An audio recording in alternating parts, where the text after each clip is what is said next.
In the headlines, federal government begins unbundling of 11 discos. ASU backs federal government on 18 years university admission age. Judge orders EFCC to serve charge on Yahya Bello's lawyer. Kwara government opens bid for 2021 federal government UBEC-SUBEP intervention project. On the foreign scene, Trump faces contempt hearing for comments on witnesses.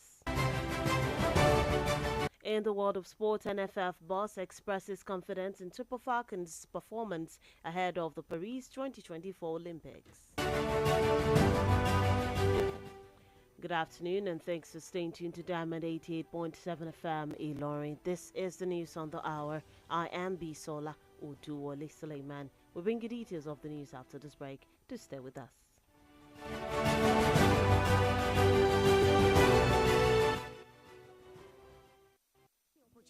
In this country, I don't lose hope. Oh my God, Jackpot. Leaving the country may not be the solution that you think it is. Don't make leaving Nigeria the only solution to your life's challenges. Japa because you want to, but stop raising it as a solution to national issues that you can work on and fix. Nigeria will always be your home, and together we can make it better. This message is reaching you from Diamond 88.7 FM Ilorin.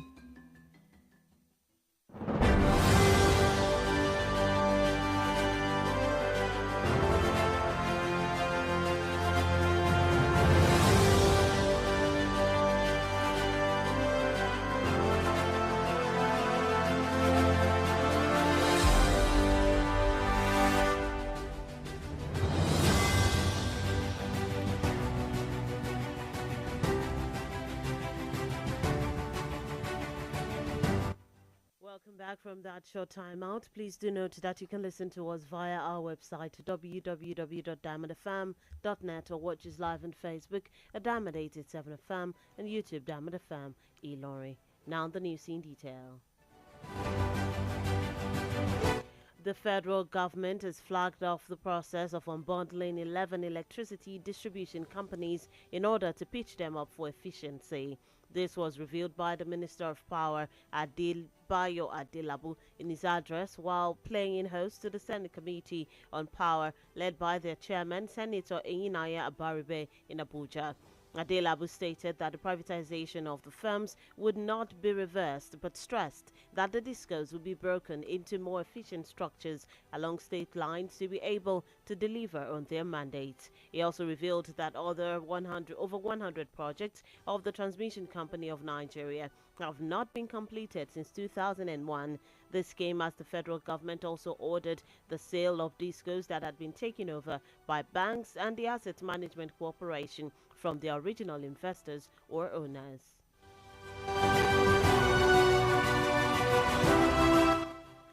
The Minister of Education, Professor Tahir Mamman, has stated that the federal government is considering the adoption of 18 years as the entry age for admission into universities and other tertiary institutions of learning. The minister also accused underage students of being responsible for some of the problems encountered in higher institutions. The president of the Academic Staff Union of Universities, ASU, Professor Emmanuel Oshodeke, described the proposition by the federal government as a welcome development. The standard admission age currently set by most tertiary institutions in the country is 16 years, except a candidate is certified as gifted. Commenting on the high number of candidates seeking admission into tertiary institutions with limited slots available, Maman maintained that the skills acquisition remains a critical component in preparing the youth for a brighter future.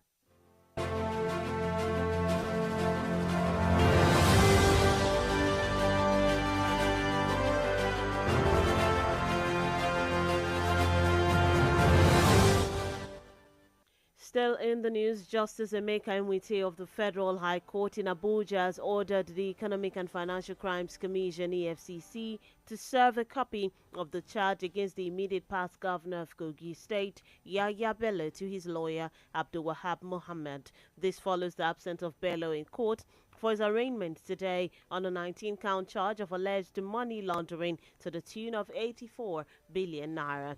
The judge relied on Section 384, 4 and 5 of the Administrative and Criminal Justice Act 2015, directing the council to the immediate past governor to receive a copy of the charge. The court held that where it had become impossible to effect personal service of a legal process on a defendant, such could be done through substituted means. Although Bello's lawyer initially declined to accept the charges and proof of evidence, he was, however, compelled to do so by Justice Nwite.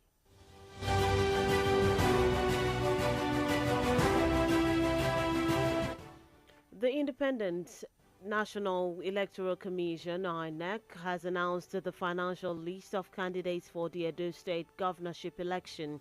In a release by INEC's National Commissioner and Chairman, Information and Voter Education Committee, Sam Olumekun, 17 political parties are fielding candidates for the election. Given a breakdown of the numbers, INEC said 16 are male and 1 is female.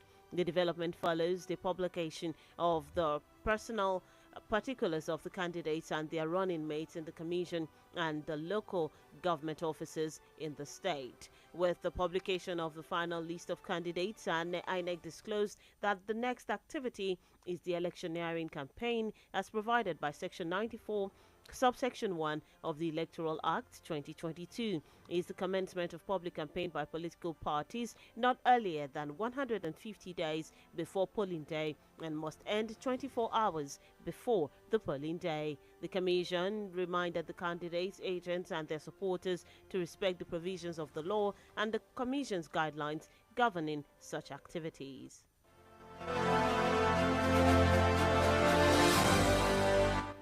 In another news, the Bayelsa State Civil Service Commission has approved a 2-day weekly farming period for workers, reducing the number of work days to 3. This is according to a circular signed by the Bayelsa State Head of Service, Biobele Moye Charles Onyama. The development, which follows Governor Dioye Diri's approval, only affects civil servants from grade 14 and below. It directed that the remaining 2 working days should be used for farming to promote food security in the state. Meanwhile, the directive, which is expected to become effective from the 29th of April 2024, will last for 6 months. Teachers, medical personnel, and other staff on essential services are therefore excluded from the directive.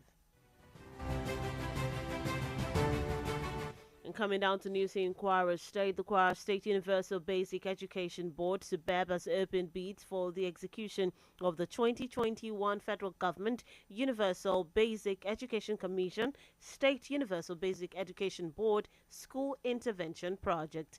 The bid opening for the year 2021 school project comes following the successful completion of the 2014 all through to 2020 categories. Performing the bid opening in Ilorin, the Kwara State Deputy Governor Mr. Kayode Alabi stated that the present administration gives special attention to payment of counterpart funds, thereby making Kwara eligible to access federal government UBEC funds to improve infrastructure in public-based schools. He disclosed that the administration will continue to prioritize the development of critical infrastructure across all sectors of the economy, including making educational institutions more habitable for quality teaching and learning. The deputy governor therefore charged the bidders, who may be lucky to get the contracts, to work according to the specifications and ensure that quality jobs are delivered.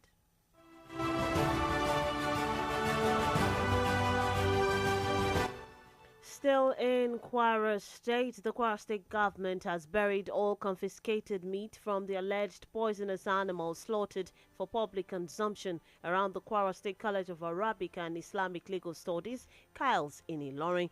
In a statement released by the Permanent Secretary, Ministry of Agriculture and Rural Development, Mrs. Funke Shokoya, record that the state government, through the collaborative efforts of the Ministries of Agriculture, Health, Environment, and the State Environmental Protection Agency, in partnership with other concerned stakeholders, including the Yaloja of the Mandate Market, all agreed to suspend slaughtering activities for 3 consecutive days, beginning from yesterday, to allow for proper fumigation of the slaughter slab against any residual effect. This followed several measures already put in place to prevent people from consuming the suspected meat from the alleged poisonous animals in the state. Meanwhile, the preliminary investigation on the incident shows that the cause of the ugly incident was as a result of grazing on contaminated grasses around the area.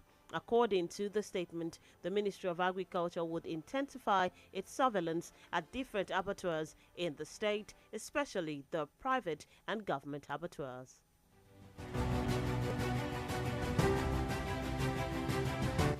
And that's it on the local scene. The news on the hour is reaching you from Diamond 88.7 FM Ilorin. We take a short time out. When we return, we bring you stories on the foreign scene where Trump faces contempt hearing for comments on witnesses. We bring you this story and many others when we return. Do stay with us.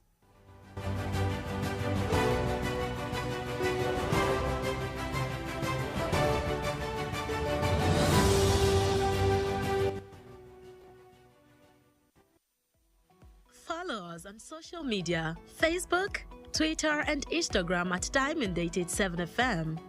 Diamond FM, shining supreme. Hey, Bajaj Boxer special April offer don't land. You fit buy Bajaj Boxer for just 935,000 naira. Make you visit our nearest dealer today to collect your own. Okorie, offer valid while stock lasts.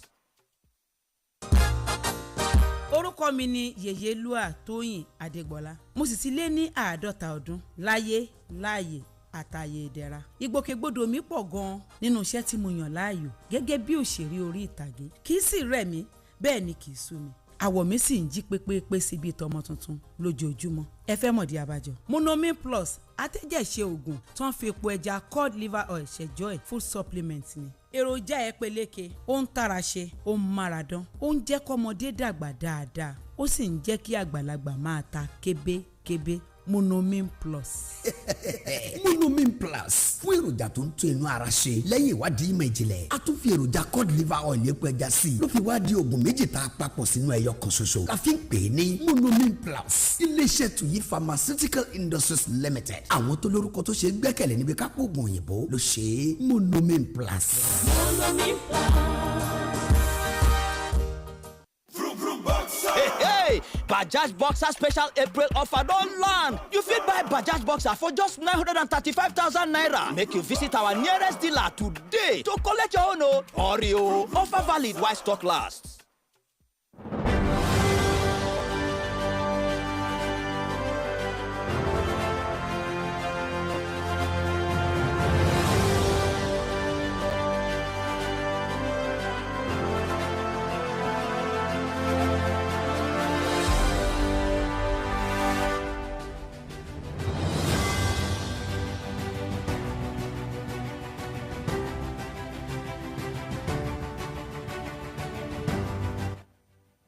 Back from that short time out. If you just tuned in and joining us, you're still listening to the news on the hour, reaching you from our studios, Diamond 88.7 FM Ilorin. Before we went on that break, we brought you stories on the local scene. Now we move on to stories on the international scene. Former Vice President of the United States, Donald Trump, is facing a contempt of court hearing today as part of his historic criminal trial, with New York prosecutors insisting that the former president repeatedly violated the gag order issued to prevent him from intimidating witnesses. The hearing comes a day after the jury heard opening arguments in Trump's hush money case, which centers on allegations of business fraud in the lead-up to Trump's 2016 election victory. This is the first ever criminal trial of a former U.S. president, which is already hampering Trump's November White House bid, as he's unable to avoid court for the campaign trial. Today's contempt hearing will focus on accusations of falsifying business records with Michael Cohen, Trump's former personal fixer to buy the silence of an adult film star, Stormy Daniels, over an alleged 2006 sexual encounter that could have negatively impacted his presidential bid. Still on the foreign scene, the Malaysian Rescue Agency has disclosed that 2 military helicopters collided and crashed during a training session today, killing all 10 crew on board. Footage shared online displayed several helicopters flying low in a formation over the Lumut Naval Stadium in a fly-past rehearsal ahead of the Navy Fleet's Open Day celebrations in May. Prime Minister Anwar Ibrahim has sent his condolences to the families of the victims, describing the tragedy as heart-wrenching and soul-wrenching to the nation. And that's it on the international scene. Moving on to the world of sports, President of the Nigeria Football Federation (NFF), Alhaji Ibrahim Musa Gusau, has expressed optimism that Nigeria's senior women's soccer team, Super Falcons, will perform well at the Olympic Games in Paris come July. Speaking in an exclusive chat with newsmen in Abuja, the NFF board stated that the idea is to surpass the Super Falcons' performance at the FIFA Women's World Cup in Australia and New Zealand last year. Next year, the Super Falcons are drawn in Group C of the Paris 2024 Women's Football event alongside world champions Spain, former champions Japan, and women's football giants Brazil. 2 teams will qualify automatically from each of the 3 groups, while the 2 best third-placed teams will join the 6 for the quarterfinals.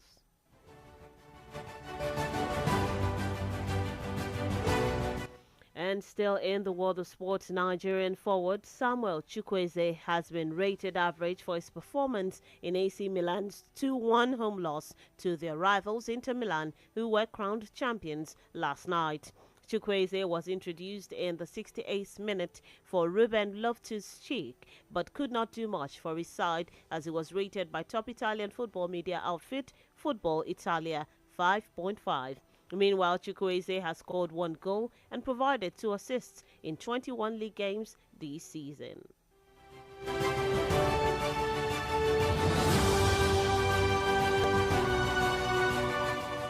And that's it in the world of sports. With that, we've come to the end of the news on the hour for today. But before we go, here is a recap of the major highlights as brought to you. We told you that the federal government has begun unbundling of 11 discos.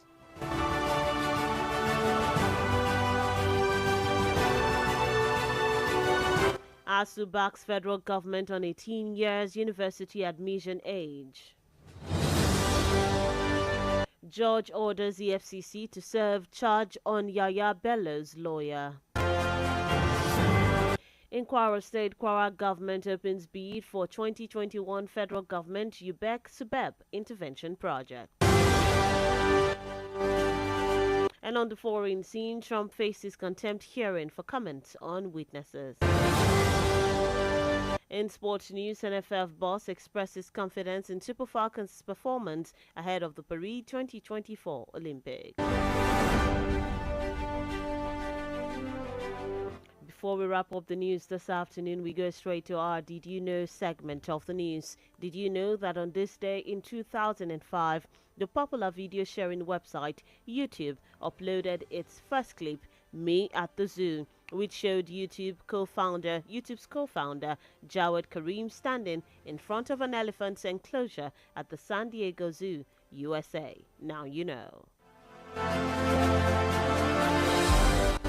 You can visit www.diamondfm.net to keep up to date with us or download our app on Google Play Store and iOS Apple Store, Diamond 887 FM. Endeavor to also join us at 3 p.m. for the news flash and at 5 p.m. for the news across the world. For news coverage or information about happenings around you, kindly contact the Diamond FM newsroom number on 09160627526 09160627526. The news on the hour was produced by Nedu, Okorie. My name is Bisola Oduwole Suleiman.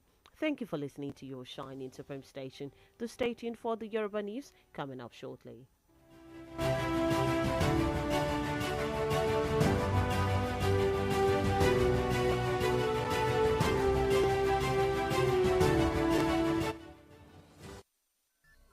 From news to sports, current affairs to entertainment, beautiful music, amazing programs, we got you all covered at Diamond 88.7 FM. Hey, Bajaj Boxer special April offer don't land. You fit buy Bajaj Boxer for just 935,000 naira. Make you visit our nearest dealer today to collect your own. Okorie, offer valid while stock lasts. There's certainly more to radio than what you've ever experienced. Yeah! With Diamond FM, radio's not just about talking, it's about the laughter, solutions, I feel so relieved listening to you. platforms to express yourself, and most importantly, companionship.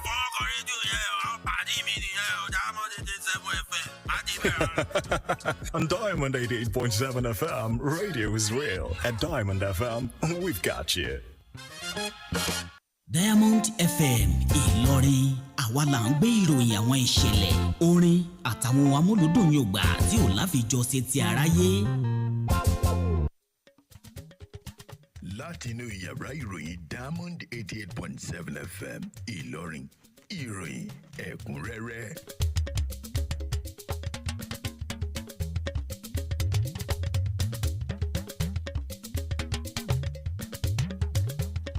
Nínú ẹ̀kúnrẹ́rẹ́ ìròyìn ọ̀sán tòní, ìjọba àpapọ̀ bẹ̀rẹ̀ pínpín àwọn iléeṣẹ́ àpínnáka 11.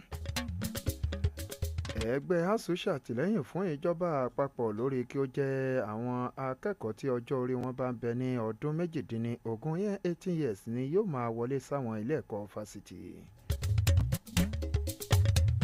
Adájọ́ pàṣẹ fájọ amúnimádà tí ń gbógun ti ìwà ìbàjẹ́ àti àjẹbánu EFCC láti fún agbẹjọ́rò Bello ní ìwé ìpẹ̀jọ́. Ìjọba ìpínlẹ̀ Kwara ṣíṣọ́ lójú gbígbé àwọn iṣẹ́ àkànṣe tí ó jẹ́ ti ètò ẹ̀kọ́ kárí ilé kárí oko fún tọdún 2021 síta ò fáwọn tí wọ́n bá nífẹ̀ẹ́ sí láti ṣe. Láti ilẹ̀ òkèrè, Trump ń kojú ẹjọ́ dídẹ̀jà sí ilé ẹjọ́ fún ọ̀rọ̀ látẹnu àwọn ẹlẹ́rìí. Ẹ tẹ́tí sí nínú ìròyìn eré ìdárayá wípé adarí àjọ bọ́ọ̀lù aláfẹsẹ̀gbá lórílẹ̀‐èdè Nàìjíríà NFF fi ìmọ̀lára ìdánilójú hàn pé ikọ̀ agbábọ́ọ̀lù Super Falcons yóò fakayọ nínú ìdíje Olympic 2024 ìyẹn Paris 2024. Akínyìn ẹ káàsán ẹ̀ẹ́dẹ́kọ́wọ́ lẹ́nu iṣẹ́ Ọlọ́run ọba yóò pín kó wa wà léèrè lẹ́nu iṣẹ́ tàbí okòwò àyàn láàyò. Ẹ̀kúnrẹ́rẹ́ ìròyìn lámúdé sétí ìgbọ̀nyìn láti ìkànnì tó ta wọn yọ Diamond 88.7 FM tó ta kànmọ́lẹ̀ ńlẹ̀ Ìlọrin ní ìpínlẹ̀ Kwara. Ayọ̀dèjì Ayọ́lá ló kọ mi. Ẹ lè gbọ́ wa níbikíbi lágbàáyé gbà tí ojú òpó alátagbà www.diamondfm.net tàbí kí ẹ dánlódù application wa lójú àtẹ Google Play Store. Bákan náà lẹ lè bá wa dọ̀rẹ́ pọ̀ tàbí tẹ̀lé wa láwọn ojú òpó ìtàkùn ayélujára bíi Facebook, X, Instagram àti YouTube nípa títẹ̀ Diamond 887 FM. Ẹ̀kúnrẹ́rẹ́ ìròyìn náà ó ń bọ̀ lẹ́yìn ọ̀rọ̀ ìmọ̀ràn ráńpẹ́ yìí ẹ má yí kúrò bẹ́ẹ̀. ìròyìn ẹ̀kúnrẹ́rẹ́ láti ilé iṣẹ́ Diamond FM. Àràdúgbò ẹ pa wá o, iná ni o, iná pa wá o, iná. Gbogbo wa la ti gbọ́ rí nípa iná ọmọ rárá tó ń pẹ̀mí tó tún ba gbogbo dúkìá jẹ́. Ìjàmbá yìí yẹ kó máa pè wá ṣàkíyèsí láti ṣàyẹ̀wò dáadáa láti dẹ́kun ìjàmbá iná lágbègbè wa ni. Rí i dájú pé ó fi ẹ̀rọ apeni-ṣàkíyèsí iná sínú ilé rẹ̀, kọ́ nípa ọ̀nà àbáyọ bóyá tí ìjàmbá iná bá ṣẹyọ. Má ṣe fi oúnjẹ sílẹ̀ sórí iná láì mójútó fún ìgbà pípẹ́. Ẹ jẹ́ ká kọ́ àwọn ọmọdé láti má máa sá pamọ́ ṣùgbọ́n láti sá àsálà fún ẹ̀mí wọn nígbà ìjàmbá iná. Ẹ pa gbogbo àwọn ohun èlò iná tí ẹ bá ń kúrò nínú ilé. Tí ìjàmbá iná bá ṣúyọ, rántí pé ẹ̀mí rẹ ló ṣe pàtàkì jùlọ. Sá àsálà fún ẹ̀mí rẹ. Ìmọ̀ràn yìí ló ń dé tètè gbọ́ yín láti ìkànnì Diamond 88.7 Ìlọrin.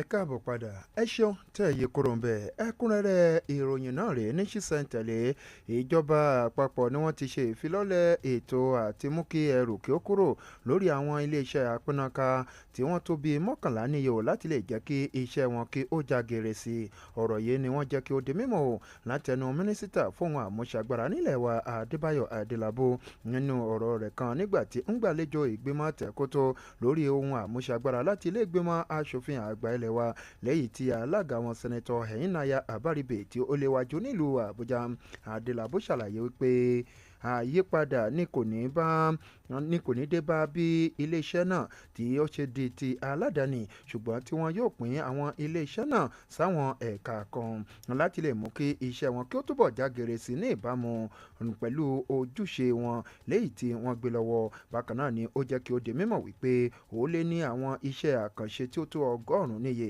tí iléeṣẹ́ àpínná lórílẹ̀‐èdè Nàìjíríà kò tí ì parí o láti ọdún 2001. nínú ìròyìn míì mínísítà fẹ́tò ẹ̀kọ́ lórílẹ̀‐èdè wa Nàìjíríà ọ̀jọ̀gbọ́n Taiwo Mamman ni ó ti ṣàlàyé pé ìjọba àpapọ̀ ń dá a lérò lórí àtìlẹ́ jẹ́ wípé àwọn akẹ́kọ̀ọ́ gbọ́dọ̀ pé ọmọ ọdún 18 ìhun 80 years kí ó tó di pé wọ́n wọlé sáwọn ilé ẹ̀kọ́ fásitì àti àwọn ilé ẹ̀kọ́ gíga míì lórílẹ̀‐èdè yìí láti lè kẹ́kọ̀ọ́ bákan náà ni mínísítà ń nàka àlébù pé ọjọ́ orí àwọn ọmọ tí kò tíì tó tí kò gbé wọn tó náà ó ní ó ń ṣokùnfà ọ̀pọ̀ àwọn ìṣòro kan tí ń ṣẹlẹ̀ láwọn ilé ẹ̀kọ́ gíga ààrẹ ẹgbẹ́ àwọn olùkọ́ láwọn ilé ẹ̀kọ́ fásitì tó jẹ́ ti ìjọba lórílẹ̀‐èdè Nàìjíríà ọ̀jọ̀gbọ́n Emmanuel Osodeke júwe ọ̀rọ̀ náà gẹ́gẹ́ bí èyí tí ó yáyè iye ọjọ́ orí àwọn tí ẹyẹ ọjọ́ orí tí ń bẹ lọ́wọ́ táwọn ilé ẹ̀kọ́ gíga ń lò láti fún ètò ìgbaniwọlé lórílẹ̀‐èdè yìí ní ọdún 16 ìyẹn 16 years yàtọ̀ sí àwọn tí wọ́n bá jàn lóòtẹ̀ wípé wọ́n ní ẹ̀bùn àrà ọ̀tọ̀. ní báyìí náà adájọ́ Emeka Wite tilé-ẹjọ́ gíga tó jẹ́ ti ìjọba àpapọ̀ tí ń bẹ nílùú Àbújá ni ó ti pàṣẹ fún àjọ amúnimọ̀dá tí ń gbógun ti ìwà ìbàjẹ́ àti ìwà àjẹbánu ìyún EFCC láti mú ẹ̀dà ìwé ẹjọ́ tako gómìnà tí ó kúrò nípò ní ìpínlẹ̀ Kogi Yakiya Bello fún agbẹjọ́rò rẹ̀ ìyẹn Abdulwahab Muhammed ọ̀rọ̀ yìí ni ó wáyé ní ìtẹ̀lé bí Bello kò ṣe yọjú sí ilé ẹjọ́ lónìí lórí ẹ̀sùn oníga 19 tí wọ́n fi kàn lórí fífẹ̀yìn pọn owó tí ó tó bílíọ̀nù 64 náírà adájọ́ náà tí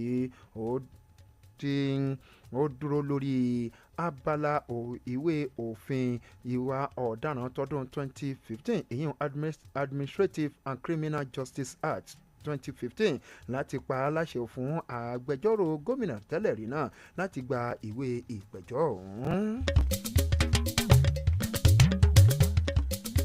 àjọ elétò ìdìbò àpapọ̀ ilẹ̀ wa INEC ni wọ́n ti kéde ọ̀rìnkìnìwín orúkọ àwọn tí wọ́n jẹ́ olùdíje fún ipò gómìnà ní ìpínlẹ̀ Edo nínú ọ̀rọ̀ tí kọmíṣánná àpapọ̀ tí ó tún ṣe alága ètò ìròyìn tí ó fi mọ́ ìlà àwọn olùdìbò lọ́yẹ̀ Sam Olúmẹkùn ṣe sọ àwọn ẹgbẹ́ òṣèlú 17 ni wọ́n fa ọmọ oyè sílẹ̀ fún ètò ìdìbò náà tí ń bọ̀ lọ́nà èyí tí ó sì lálẹ́ ṣẹ̀ṣẹ̀ pé àwọn ọkùnrin tí wọ́n tó 16 àti obìnrin kan ṣoṣo ni wọ́n jẹ́ ọmọ oyè náà ọ̀rọ̀ yìí ni ó tẹ̀lé fífiléde àwọn àwòrán àti ọ̀rìnkìnìwín àwọn olùdíje náà àti àwọn igbákejì wọn èyí tí wọ́n lẹ̀ sí àwọn ọ́fíìsì àjọ ọ̀hún tí ń bẹ láwọn ìjọba ìbílẹ̀ gbogbo tí ń bẹ ní ìpínlẹ̀ náà bákan náà ni wọ́n rán àwọn olùdíje náà létí àti àwọn alátìlẹyìn wọn tó fi mọ́ àwọn aṣojú wọn láti bọ̀wọ̀ fún ìlànà òfin lórí ètò ìdìbò náà.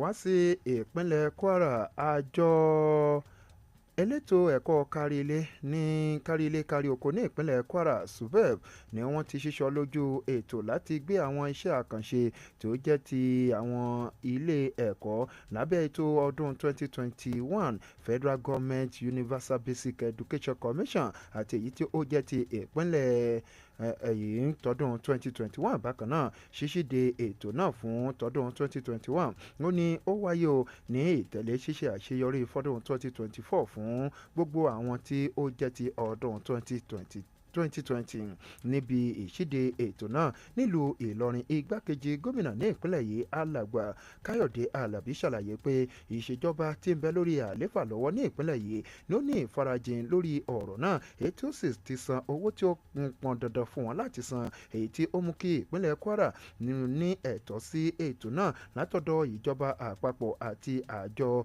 UBEC náà láti lè mú àyípadà bá àwọn ohun amáyédẹrùn láwọn ilé ẹ̀kọ́ ìjọba tí ń bẹ ní ìpínlẹ̀ yìí ó jẹ́ kí ó di mímọ̀ wípé ìṣèjọba náà ni yóò máa tẹ̀wájú láti fi ọwọ́ tí ó dára mú àwọn ohun ìdàgbàsókè èyí tí ó wá rọ gbogbo àwọn tí wọ́n fà fìfẹ́ hàn láti gba iṣẹ́ náà ṣe láti pé kí wọ́n ṣe o lọ́nà tí ó tọ́ àti èyí tí ó yẹ gẹ́gẹ́ bí wọ́n ṣe là á kalẹ̀.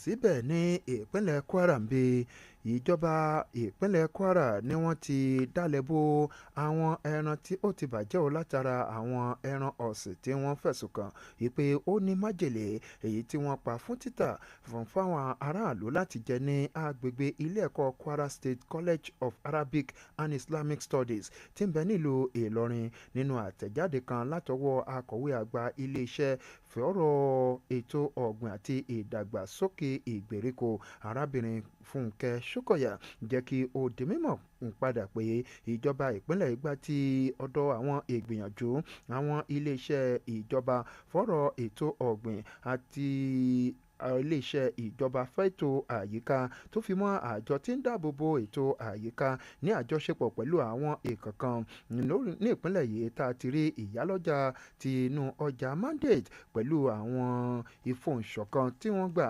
láti mú àsọ̀rọ̀ bá ètò ẹran pípa fún ọjọ́ mẹ́ta ó bẹ̀rẹ̀ láti àná láti lè fààyè gba ṣíṣàmójútó àti ìtọ́jú àwọn pátákó tí wọ́n ti ń pa àwọn ẹran tako àkóbá tí ó lè ṣe fáwọn aráàlú.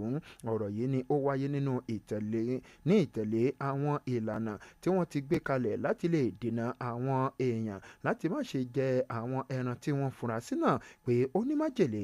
Ọgbà bẹ́ẹ̀ ìwádìí ìbẹ̀rẹ̀pẹ̀pẹ̀ ṣe àfihàn pé ìṣẹ̀lẹ̀ ṣàfihàn pé ó ṣokùnfà ìṣẹ̀lẹ̀ kan tí kò dùn mọ́ni nínú gẹ́gẹ́ bí àtẹ̀jáde náà ṣe sọ. Iléeṣẹ́ ìjọba fẹ́tò ọ̀gbìn ni yóò máa túbọ̀ tẹ pamọ́ ìfimúfúnlẹ̀ káàkiri àwọn oríkò tí wọ́n ti ń pa ẹran tà. Ìròyìn ẹ̀kúnrẹ́rẹ́ lẹ́ ń tẹ́tí sí láti ìkànnì tó tàwọn yọ Diamond 88.7 FM tó takàn mọ́lẹ̀ sílùú Ìlọrin ní ìpínlẹ̀ Kwara ńgbà tí a bá padà dé láti òdì kejì lẹ́tì máa gbọ́ ìròyìn ilẹ̀ òkèrè tó fi mọ́ ìròyìn eré ìdárayá àròyìn ẹ má yí kúrò bẹ́ẹ̀. Ẹ darapọ̀ mọ́ wa ní ìtàkùn káyélujára wa ìtàkùn ìbádọ́rẹ̀ẹ́ Facebook ìtàkùn abẹ́yẹfò Twitter àti Instagram lórí Diamond 887 FM Diamond FM shining supreme. Hey, Bajaj Boxer special April offer don land. You fit buy Bajaj Boxer for just 935,000 naira. Make you visit our nearest dealer today to collect your own. Hurry o, offer valid while stock lasts. Kára ó lè pé bá ara ríro kò sí mọ́ ó ti lọ wá bí wọ́n sí kára ó lè pé bá àrùn rẹ̀ àtòrà dáadáa. kókó lára ọ̀tá le gbéra ńlẹ̀ kó dìde kára ó lè pè ń bá àtòrà wọ̀ àtòrà pẹ̀sẹ̀ àtòrà dáadáa kẹ́gun ó tò kẹ́gun ó nà kára ó yá gágá ara ń ronú tẹ́lẹ̀ kò ronú mọ́ tẹ̀ bá ti fi kára ó lè pè ń bá ra lẹ́sẹ̀kẹsẹ̀ ló ń ṣiṣẹ́ wọnú igun tó sì ń ṣe àtúntò rẹ̀ òṣùbù yẹ̀kẹ́ fa párọ̀ tàbí fi ẹsẹ̀ dá fi kára ó lè pè ń bá wọ̀ káì ara rẹ̀ ó lè padà yakinlala action ó jẹ́ ara ríro tàbí ẹ̀yìn dídùn kára ó lè pè ń bá lọ́kọ̀ gbogbo wọn agbára pọ̀ kára ó lè pè ń bá. Tuyi Pharmaceutical Industries Limited àwọn tó lórúkọ tó ṣe é gbẹ́kẹ̀lé níbi ká po oògùn òyìnbó ló ṣe é kára ó lè pè ń bá. ẹ̀rọ ṣẹ̀ṣẹ̀ pín ìrèpàtú òpèrè ta pàtà pọ́npọ́n kára ó lè pè ń bá. ó kì í síbẹ̀. kára ó lè pè ń bá mú rẹ̀ àtòrà dáadáa. ìròyìn ẹ̀kúnrẹ́rẹ́ láti ilé iṣẹ́ Diamond FM.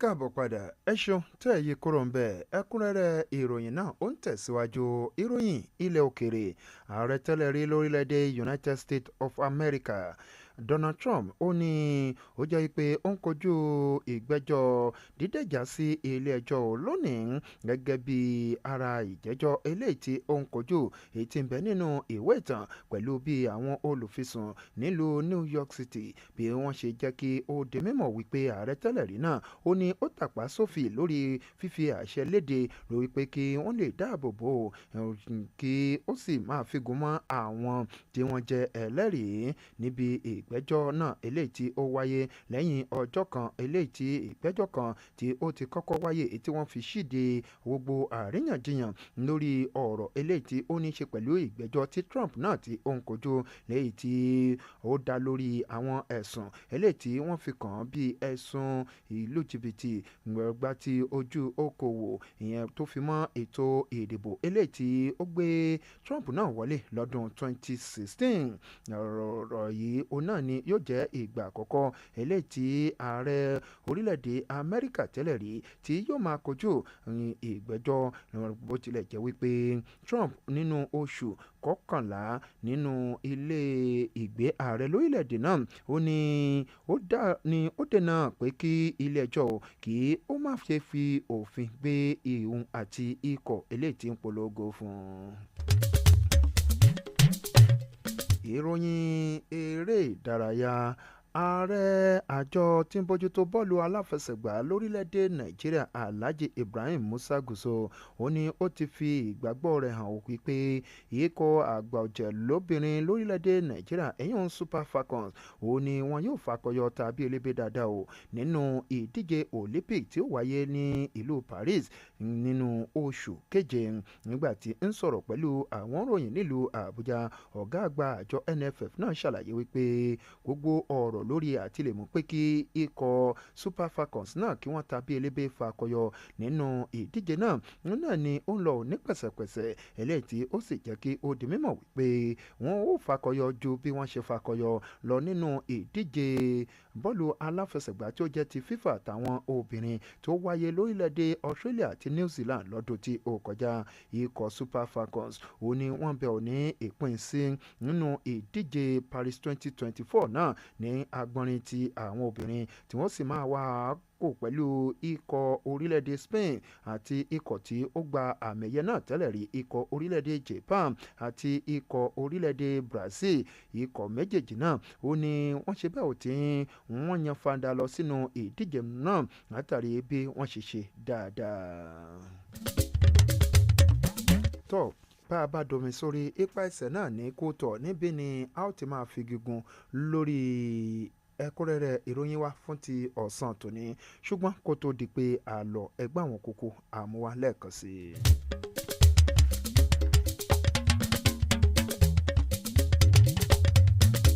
a ti mú wá fún yín nínú ẹ̀kúnrẹ́rẹ́ ìròyìn ọ̀sán tòní wípé ìjọba àpapọ̀ bẹ̀rẹ̀ pínpín àwọn iléeṣẹ́ àpínnáká mọ́kànlá ọ̀hún. a sì bòyìn gbọ́ wípé ẹgbẹ́ àwọn olùkọ́ láwọn ilé ẹ̀kọ́ fásitì tí ó jẹ́ ti ìjọba lórílẹ̀‐èdè Nàìjíríà ìyún ASUU ṣàtìlẹ́yìn fún ìjọba àpapọ̀ lórí kí ó jẹ́ pé àwọn akẹ́kọ̀ọ́ tí ọjọ́ orí wọn bá tó 18 ni wọn yóò máa ṣètò ìgbaniwọlé fún. àmọ́ wá fún yín wípé adájọ́ pàṣẹ òfàjọ amúnimọ̀dá tí ń gbógun ti ìwà ìbàjẹ́ ohun àjẹbánu èyún EFCC láti fún agbẹjọ́rò gómìnà tẹ́lẹ̀ rí ní ìpínlẹ̀ Kogi èyún Yàyà Bello ní ìwé ìpẹ̀jọ́. a jẹ́ kí etí yín ó di wípé ìpínlẹ̀ Kwara ṣíṣọ́ lójú gbígbé àwọn iṣẹ́ àkànṣe tí ó jẹ́ ti ètò ẹ̀kọ́ kárí ilé kárí oko fún tọdún 2021 síta ò fáwọn tí wọ́n bá nífẹ̀ẹ́ sí láti ṣe. àbòyìn gbọ́ láti ilẹ̀ òkèèrè wípé Trump tí ń ṣe ààrẹ tẹ́lẹ̀ rí lórílẹ̀‐èdè Amẹ́ríkà ń kojú ẹjọ́ dídẹ̀jà sí ilé ẹjọ́ fún àwọn ọ̀rọ̀ láti ẹnu àwọn ẹlẹ́rìí. lákòótán nínú ìròyìn eré ìdárayá láti mú àfòyín wípé ọ̀gá àgbà àjọ tí ń bójútó bọ́ọ̀lù aláfẹsẹ̀gbá lórílẹ̀‐èdè nàìjíríà NFF fi ìmọ̀lára ìdánilójú ohun ìgbàgbọ́ rẹ̀ hàn wípé ikọ̀ agbábọ́ọ̀lù àgbọ̀jẹ̀ lóbìnrin lórílẹ̀‐èdè nàìjíríà ìyẹn Super Falcons ni wọn yóò fakọyọ níbi ìdíje Olympic 2024 tí ó wáyé nílùú Paris nínú oṣù keje. Tó kó tó di pé a máa wá gé pété ǹjẹ́ lẹ́yìn mọ̀ wípé láyàjọ́ ọjọ́ ẹ̀ní nínú ìwé ìtàn ọjọ́ kẹtàléní ogún oṣù ìkẹrin ọdún 2005 òun náà ni ojú òpó eléyìí tí ń gbé ìfọ́nrán fídíò káàkiri ohun ẹ̀yìn YouTube tí wọ́n gbé àwòrán wọn àkọ́kọ́ tí wọ́n gbé síta ò níbi tí wọ́n ti ṣe àfihàn tí wọ́n pe àkọlé rẹ̀ ní èmi rèé nínú ọgbà ẹranko eléyìí tí ó ṣe àfihàn ẹni tí ó jẹ́ ìkan lára àwọn olùdásílẹ̀ ojú òpó náà ìyẹn Jara Karim tí ó dúró níwájú erin lakatabu kan ìyẹn ní ọgbà ìkẹranko pamọ́sí tí ń bẹ ní agbègbè San Diego ní orílẹ̀-èdè Amẹ́ríkà bẹ́yìn ò bá mọ̀ ó náà ni àtibòyìn gbọ́ yìí. Tó fún ìròyìn fífi tóni létí tàbí ìròyìn ní yàjóyàjó tàbí ìpolówó ọjà nínú ìròyìn wa ẹ lè pe yàrá ìkóròyìn jọ wá sórí 0916 062 7526 0916 062 7526 gẹ̀bí Nedu Okorie ṣe kó ìròyìn náà jọ tí ó sì tó jẹ́ olóòtú rẹ̀ Lémi Ayọ̀dèjì Ayọ̀lá ti kà sí yín lédè àbẹ̀nibí ẹ ṣeun tẹ̀ǹtẹ̀tì sí ìkànnì tó tàwọn yọ̀ Diamond 88.7 FM tó ta kàmọ́lẹ̀ ilé Ìlọrin ní ìpínlẹ̀ Kwara àsìkò yín ẹ máa yáṣẹ́. ní gbogbo ìṣẹ́jú àti wákàtí lẹ ó fi máa gbádùn ojúlówó àwọn ètò ní ilé iṣẹ́ tiwa kò sí àṣàdànù nínú àwọn àlàkalẹ̀ ètò ní ìkànnì tí ẹ ti mọ̀ bí ẹni mowó Diamond 88.7 FM ẹ lọ fọkàn balẹ̀ bó bá jẹ́ lẹ́ka eré ìdárayá ìfikùnlukùn lẹ́ka amúlùúdùn eré oníṣe àti àwọn orin aládìídùn fún ìgbádùn tiyín nìkan ni o Diamond FM ìkànnì tó ń tàn yẹrin yẹrin.